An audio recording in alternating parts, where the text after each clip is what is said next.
श्री राधा कृष्णाभ्यां नमः। श्रीमते रामानुजाय नमः। लंबोदरं परं सुन्दरमेकदन्तं पीताम्बरं त्रिनयनं परमं पवित्रम् उद्यदिवाकरनिभोज्ज्वलकान्तिकान्तं विघ्नेश्वरं सकलविघ्नहरं नमामि।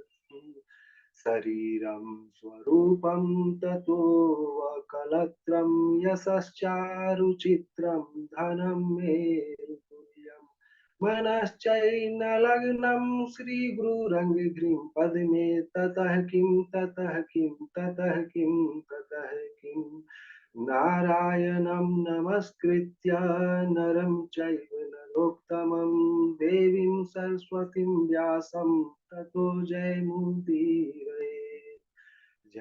जयतु देवो देवकी नन्दनोऽयं जयतु वृष्णिवंश प्रदीपः जयतु मेघश्यामलः कोमलाङ्गः जयतु पृथ्वी भारतासो मुकुन्दः कृष्ण त्वदीये पद पंकज पंजरांतम अतै मे विष्णु मानस राजहंस प्राणप्रयासमय कपवात पितैः कंठावरोधन विधौ स्मरणं कुतस्ते वरहापीडं नटवरवपुः कर्णयोः कर्णिकारं विभद्रवासः कनककपीशं वैजयन्तीं च रन्ध्रानवेनोरधरसुधया पूरेण गोपकिन्दयः वृन्दारण्यं स्वपदरम्यं प्रविशद्गीतकीर्तिः करारविन्देन पदारविन्दं मुखारविन्दे विनिवेशयन्तं वटस्य पत्रस्य पुटे शयानं बालं मुकुन्दं मनसा स्मरामि रामाय रामभद्राय रामचन्द्राय वेदसे रघुनाथाय नाथाय सीताय पतये नमः।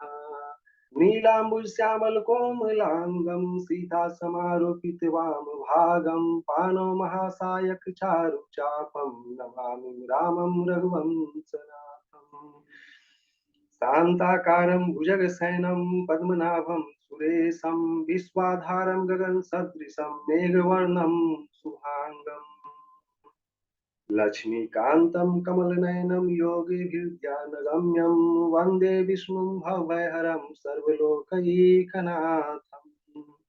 श्रीकृष्णाय वासुदेवाय हरये परमात्मने प्रणतः क्लेशनाशाय गोविन्दाय नमो अतुलित बलधामं हेमशैलाभदेहं धनुष्वन् कृशानं ज्ञानिनामग्रगण्यं सकलगुणनिधानं वानराणामधीशं रघुपति भक्तं वातजातं नमामि।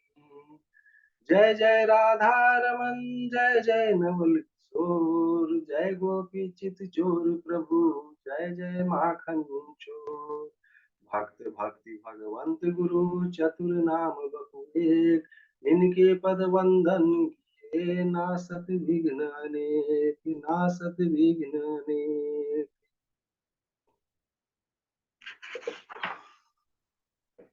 भगवान श्री कृष्ण की सुंदर रसमय कथा श्रीमद् भागवत महापुराण की जय। अनंत कोटि ब्रह्मांड नायक अचिंत कल्याण गुणगण निधान सर्वेश्वर सर्वाधिपति या कारण करुणा वरुणालय कारण करुणाकारक सकल जन कल्यसापहारक परात्पर पर ब्रह्म अनंत कोटि कंदर्प दर्प दलन पटियान निर्गुण निराकार सगुण साकार जगदैक बंधु करुणैक सिंधु सचिदानंद धन परमात्मा श्री कृष्ण एवं श्री राधा रानी जी के युगल चरण अरविंदों में दास का बारंबार प्रणाम। समुपस्थित भागवत भक्त भागवत कथा अनुरागी सज्जनों भक्तिमय मातृशक्ति भगनी बांधमो सिया राम मैं सब जग जानी करहूं प्रणाम जोर जुग पानी। गुरु जी के चरण कमलों में मेरा कोटि कोटि सादर प्रणाम और जितने भी सारे लोग साथी लोग और जूम ऐप के माध्यम से जितने भी सारे लोग भक्त लोग देख रहे हैं उन सबको मेरा राधे राधे।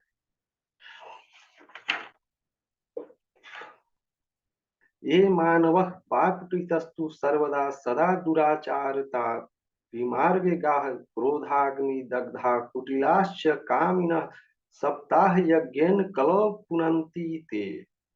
जो मनुष्य सदा सर्वदा पाप करते रहते हैं, दुराचारी है, कुमार्गामी है, क्रोध की अग्नि में सदा जलते रहते हैं, कुटिल है, कामी है, ऐसे लोग भी कलयुग में भागवत के सुनने से पवित्र हो जाते हैं। तुंगभद्रा नाम नदी के तट पर एक उत्तम नाम का नगर था। वहां स्वधर्म का पालन करने वाले, सत्य सत्कर्मों में तत्पर, समस्त वेदों में विशारद, श्रुत स्मार्त कर्मों में स्नातक आत्मदेव नामक ब्राह्मण रहते थे। वे धनवान होने पर भी भिक्षावृत्ति से अपना जीवन यापन करते थे। उनकी पत्नी का नाम धुंधली था। धुंधम अज्ञानम कलहम लातिया सा धुंधली। जो सदा अज्ञानता के कारण लड़ाई में लगी रहती है, वह सुंदरी भी उत्तम कुल में उत्पन्न हुई थी, परंतु सदा अपनी ही बात मनवाने में लगी रहती, बहुत बोलती, घर के कार्य में दक्ष थी, परंतु बड़ी कंजूस और झगड़ालू थी। इन दोनों पति पत्नी में संतान की इच्छा से अनेकों धार्मिक कार्य किए, परंतु जब संतान नहीं हुई तो आत्मदेव दुखी हो गए। एक दिन घर छोड़कर वन में चले आए। मध्याह्न में जब इन्हें प्यास लगी तो वह एक तालाब के किनारे पहुंच गए। उसी समय उन्होंने किसी सन्यासी को आते हुए देखा, तो उनके चरणों में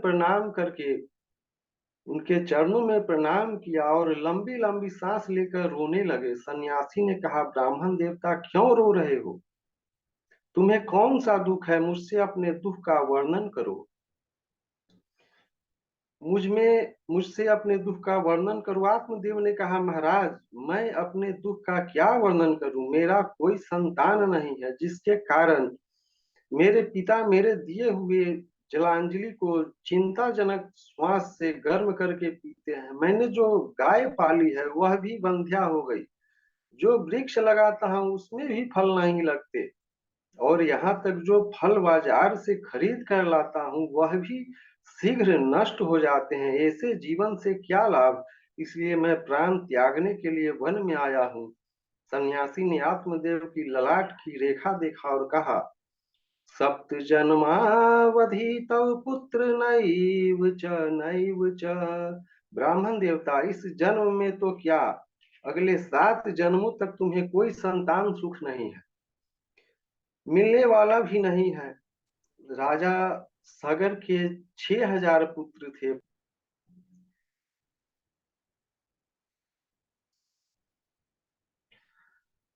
महाराज, इस श्लोक में पुत्र से युक्त गृहस्थ आश्रम ही श्रेष्ठ है। आप मुझे संतान दे सकते हैं तो दीजिए,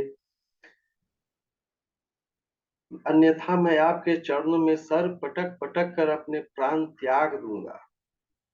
सन्यासी महात्मा ने आत्मदेव के इस दुराग्रह को देखा तो उन्हें एक फल दिया और कहा, यह फल अपनी पत्नी को खिला देना। आत्मदेव जी ने उस फल को लेकर अपने घर को आए और अपने घर को आके अपने पत्नी को फल दिए और बोले, जो इसे खा लेना, शीघ्र ही खा लेना। और वहां से जल पीकर फिर अन्यत्र किसी काम के लिए चले गए। उनकी पत्नी जब फल को ली तो खाने में दिक्कत महसूस करने लगी, और दिक्कत महसूस करने लगी तो अपने एक सखी के समीप गई, बहन समान सखी के समीप, और बोली, जो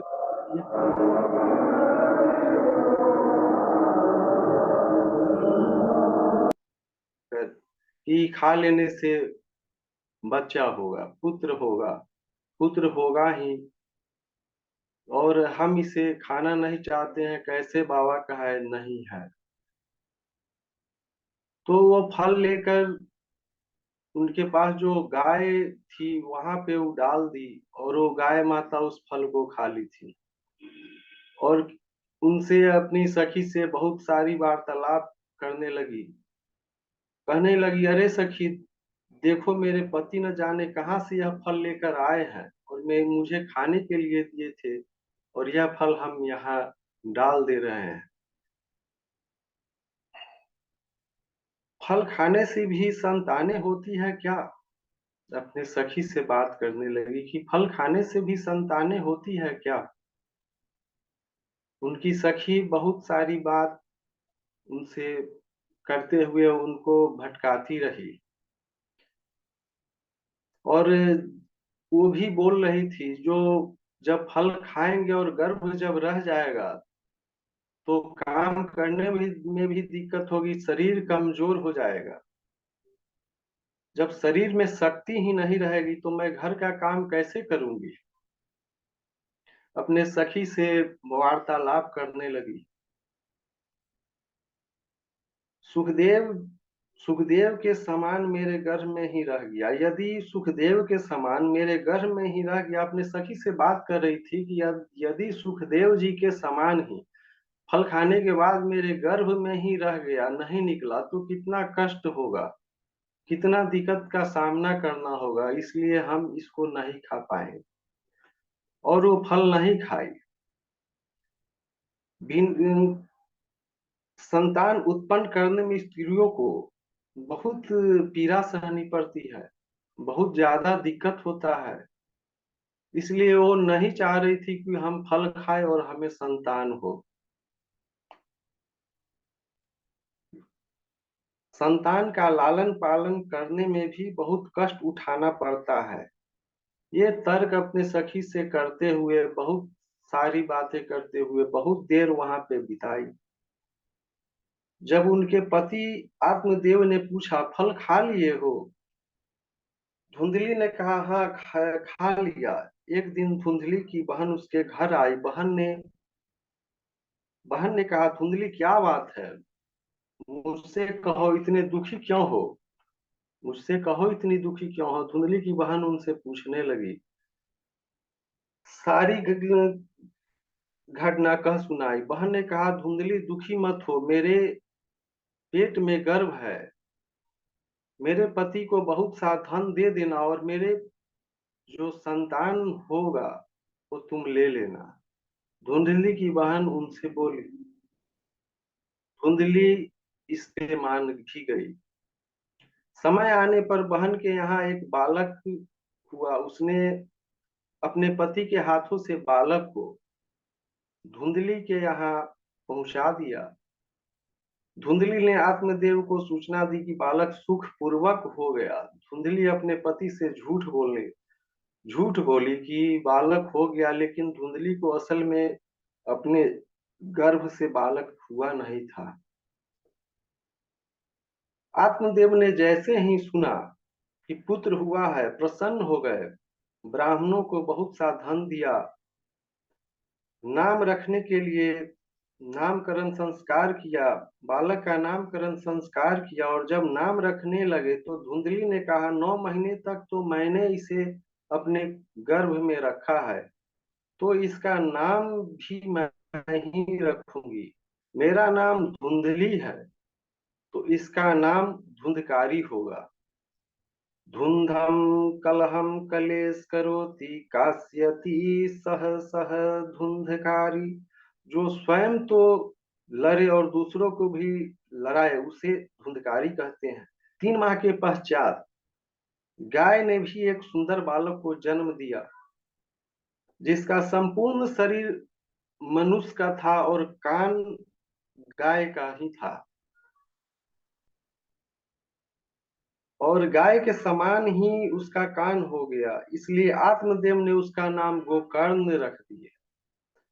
गांव वालों ने जब यह सुना गाय ने भी बच्चे को जन्म दिया है, सभी उस बालक को देखने आए।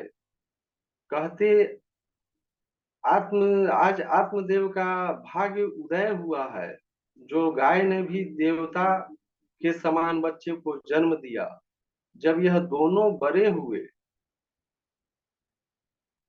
तो ख्याति होने लगी, और ख्याति होने लगी तो ख्याति दोनों ने प्राप्त की, एक अच्छाई और एक बुराई। गोकर्ण पंडितो ज्ञानी धुंधकारी महाखलः। गोकर्ण महान पंडित हुए और धुंधकारी महान दुष्ट हुआ। कभी ना स्नान करता न पूजा पाठ करता, अपवित्र रहता। और गोकर्ण जी वहीं पूजा पाठ से में लिप्त रहते, धर्म के प्रति श्रद्धावान रहते, और जितने भी शास्त्र संबद्ध कार्य थे सब गोकर्ण जी करते थे। एक दूसरे के, और ये धुंधकारी का जो था, मांस मदिरा का भक्षण करना, गलत संगत में रहना, गलत आचरण करना, दूसरे के घरों में डाका डालना, चोरी करना, जितने भी अधर्म के कार्य थे सारे धुंधकारी करते थे। और दोनों में हमेशा बहुत दूरी रहता था।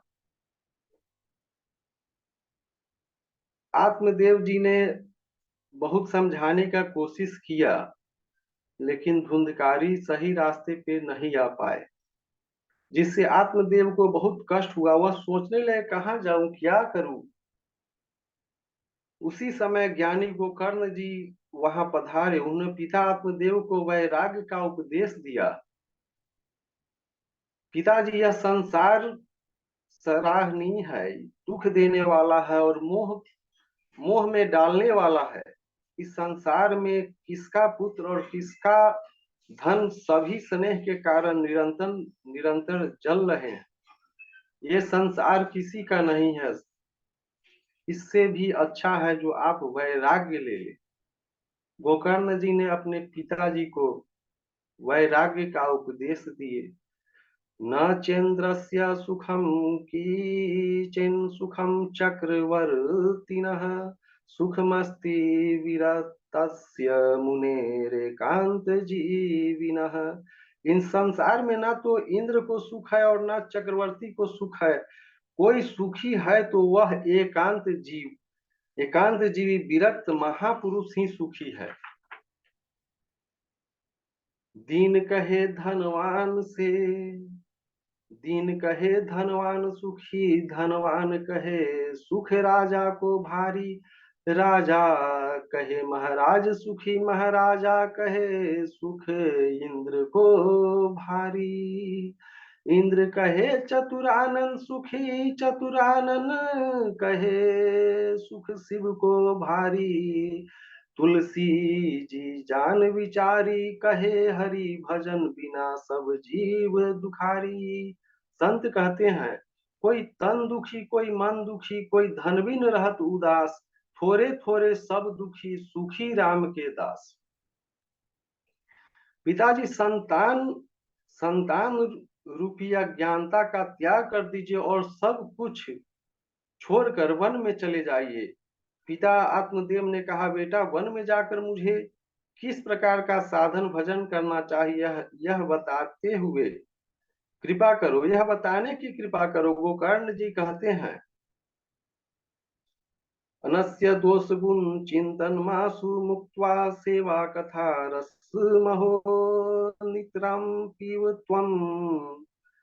गोकर्ण जी ने कहा, पिताजी यह शरीर हड्डी मांस और रुधिर का बना हुआ है, पिंड का बना हुआ है। इसे आपने जो अपना मान रखा है, इससे इसमें आपने जो बुद्धि कर रखी है, मैं बुद्धि कर रखी है, उसको छोड़ दीजिए। इस संसार को अहर्षित क्षण भंगुर, क्षण भंगुर मानिए और ज्ञान राग के रसिक होकर भक्ति में मग्न हो जाइए। संसार में जितने भी पदार्थ हैं सब भय देने वाले हैं। यदि भोग है तो उसमें रोग का भय है, कुलीनता है तो उसमें पतन होने का भय है, धन है तो राजा का भय है, और मौन में दैन्यता का भय है, बल होने पर शत्रु का भय है, अच्छा रूप है तो वृद्धावस्था का भय है, शास्त्र शास्त्रज्ञ है तो वाद विवाद का डर है, गुण है तो दुष्टों का भय है, और शरीर है तो मृत्यु का भय है। इस संपूर्ण संसार में ही भय व्याप्त है, एकमात्र अभय प्रदान करने वाला वैराग्य ही है। इसलिए पिताजी वैराग के रसिक होकर भक्ति में निष्ठ हो जाइए। लौकिक धर्मों को त्याग कर भगवत भजन रूपी धर्म का आश्रय लीजिए। काम तृष्णा से रहित हो जाइए। साधु पुरुषों की सेवा कीजिए। संगत में संतों की सेवा कीजिए। दूसरे के गुण और दोषों का चिंतन करना छोड़ दीजिए। भगवान की कथा रूपी अमृत का पान कीजिए। गोकर्ण जी के उपदेशों को सुनकर पिता आत्मदेव ने घर छोड़ दिया और वन में चले गए। वहां भगवान की सेवा करने लगे। भागवत जी के दसम स्कंद का पाठ करते भगवान की ऐसी ऐसी सेवा के प्रभाव से भगवान की इसी सेवा के प्रभाव से अंत में उन्होंने भगवान को प्राप्त कर लिया। बोलिए श्री कृष्णचंद्र भगवान की जय। पिता के वन चले जाने पर एक दिन धुंधकारी ने अपनी माता धुंधली को बहुत पीटा मारा। बताओ कहाँ धन रखी हो। यदि नहीं बताओगी तो जलती हुई लकड़ियों से पीटूंगा। पुत्र के इस कर्मों से निहित होकर धुंधली अत्यंत दुखी हो गई। जिस पुत्र के लिए इतना किए वही पुत्र आज दुख दे रहा है, तकलीफ दे रहा है। धुंधली बहुत ज्यादा दुखी हो गई और रात्रि में कुएं में कूदकर अपनी प्राण दे दी। माता के मृत्यु के पश्चात गोकर्ण जी ने तीर्थ यात्रा पर निकल गए। जो यहाँ घर में रहने पर कोई ऐसा फायदा ही नहीं है, जिसमें जहाँ धर्म ही ना हो वहां रहने का कोई मतलब ही नहीं है। यहाँ धुंधकारी स्वतंत्र हो गया। घर में 5-5 वेश्याओं को ले आया। वेश्या गमन करने लगा, चोरी डाका करने लगा, हर जगह दुराचार ही करता था और बाहर से लूट पाट कर जो धन लाता था, वो पांचों वेश्याओं पर लुटाता था। और जब लुटाते लुटाते कुछ दिन बीते तो उन वेश्याओं ने कुछ फरमाइश की। आभूषण धुंधकारी चोरी करके बहुत से वस्त्र और आभूषण लाता था और फरमाइश भी वेश्याओं का ऐसा ही था। और जब ले एक दिन बहुत सारा धन ले आया तो वेश्याओं ने सोचा जो आज न कल इसको तो पकड़ाना ही है, इसको तो मरना ही है, तो क्यों न हम लोग ये धन को लेकर के और इसको मार ही दे। और यही विचार करते हुए सोचते हुए वेश्याओं ने एक दिन रात को धुंधकारी को बांधकर और बहुत निर्दयता के साथ उसका आत्मलीला समाप्त कर दिए और सारा धन लेकर के वहां से चले गए। धुंधकारी इतना पाप कर चुका था जो उसको भगवान का शरण ही नहीं मिला और धुंधकारी के इतना कुकर्म करने के पश्चात ही उसका पृथ्वी लोक पर घर में ही वहीं पर ही वो भटकने लगा, इसलिए कि उसका मृत्यु अकारण ही हुआ और वो भटकने लगा। वहीं पे भटकता था, वहीं पे रहता था, इसलिए कि वहीं उस उन वेश्याओं ने उसको मार करके और वहीं घर के अंदर ही गाड़ दी हुई थी, तो वहीं पे वो रहता था। और जब गोकर्ण जी को मालूम हुआ धुंधकारी का निर्दयता से मृत्यु हो गया, तो गोकर्ण जी को जब मालूम हुआ तो जहां जहां भी जाते थे वहां वहां धुंधकारी के उद्धार के लिए उनका श्राद्ध कर्म करते थे। कुछ समय पश्चात जब वहां से लौट के यात्रा से लौट के जब घर को आए तो गोकर्ण जी जब अपने घर पे आए तो रात होते ही सोचे जो किसी को कष्ट न दे और अपने घर में तुरंत ही पहुंच गया, ताकि कोई देखेगा तो बहुत सारा सेवा पानी या भोजन के लिए पूछेगा, दूसरे को जो कष्ट होगा उससे बेहतर है जो अपने घर में ही चले जाए। जो सत्पुरुष साधु संत होते हैं वो किसी को कष्ट देना नहीं चाहते, वो तो दयालु होते हैं, दूसरे का दुख बांटने वाले होते हैं, दुख देने वाले नहीं होते हैं। और तो गोकर्ण जी बहुत ही महान संत हुए, महान संत थे। तो वो तुरंत अपने घर के अंदर चले आए। और घर के अंदर जब आए, जब घर के अंदर आए तो रात को सोने के लिए जब बिस्तर पे गए, बिस्तर पे लेटे, और जब आधी रात का समय हुआ तो धुंधकारी तो वहां पे गलत था ही, और वो तो हवा के द्वारा ही चलता था। जो इस तरह से मृत्यु को प्राप्त करते हैं वो उनका शरीर ही नहीं रहता, वो हवा के द्वारा ही रहते हैं और तरह तरह का वो भेष बना सकते हैं, जिनका मृत्यु अचानक अकाल मृत्यु जो हो जाए। तो गोकर्ण जी के सामने धुंधकारी तरह तरह के रूप में आने लगे रात को, और वो डराने की चेष्टा भी करते थे, और क्षण ही में किसी और रूप में, और दूसरे ही क्षण किसी और रूप में। गोकर्ण जी तो महान संत थे, वो समझ गए जो कोई नकारात्मक शक्ति है, अपवित्र आत्मा है। और ये आत्मा कौन है ये खोजने लगे। तो लास्ट में, अंत में गोकर्ण जी कहे, बताओ तुम कौन हो। तो धुंधकारी बहुत जोरों से रोने लगा, और जब रोने लगा तो रोते रोते वो बोला, भैया मैं आपका भाई धुंधकारी हूँ। गोकर्ण जी भी कुछ देर के लिए सोचने पर मजबूर हो गए, जो कैसा कैसा कर्म किया था।